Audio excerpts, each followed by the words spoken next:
En pleine crise des retraites, Emmanuel Macron vient débattre d'un autre enjeu avec les Français. La lutte contre le réchauffement climatique. Je crois que chacune et chacun est en train de devenir conscient des enjeux. On a, à son échelle, quelque chose à faire. Vous savez, c'est cette magnifique métaphore du colibri. Et voilà, le colibri, il n'éteindra pas l'incendie tout seul, mais sa goutte est utile. Petite sœur du grand débat national, cette convention citoyenne sur le climat rassemble 150 Français choisis au hasard.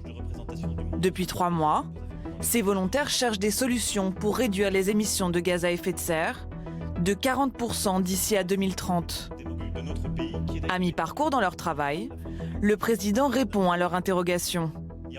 Les mesures actuellement adoptées ont un délai de mise en œuvre très long, comme par exemple pour la fin des bouteilles en plastique 2040. Comment s'assurer que ce ne soit pas ainsi pour nos propositions? Merci. Si vous le dites, on interdit dans 6 mois. Infaisable. On a des dizaines de milliers de nos concitoyens qui travaillent dans ce secteur, en toute honnêteté, qui travaillent pour faire la chose. On a une industrie qui existe, des gens qui vivent totalement dignement. On ne peut pas du jour au lendemain leur dire « ton travail n'existe plus » parce qu'on interdit du jour au lendemain la bouteille au plastique. Mais surtout, il faut qu'on ait le substitut qui soit écologiquement mieux disant. Ma volonté, c'est qu'on aille au plus vite, parce que moi, j'ai la stratégie de notre pays à changer au plus vite comme vous. Donc je partage la même volonté d'aller vite. J'ai eu plusieurs questions, mais qui sont toutes en lien. Les catastrophes écologiques actuelles. Pendant presque 3 heures, le chef de l'État enchaîne les questions. Parmi les préoccupations des citoyens, s'assurer que leurs initiatives seront bien entendues. À l'issue de nos travaux, certaines de nos propositions pourraient être soumises à référendum. Dans cette optique, pouvez-vous nous affirmer et ainsi vous engager devant la Convention sur le fait que certaines de nos propositions pourront être soumises in texto, j'insiste bien sur le in texto, par voie référendaire?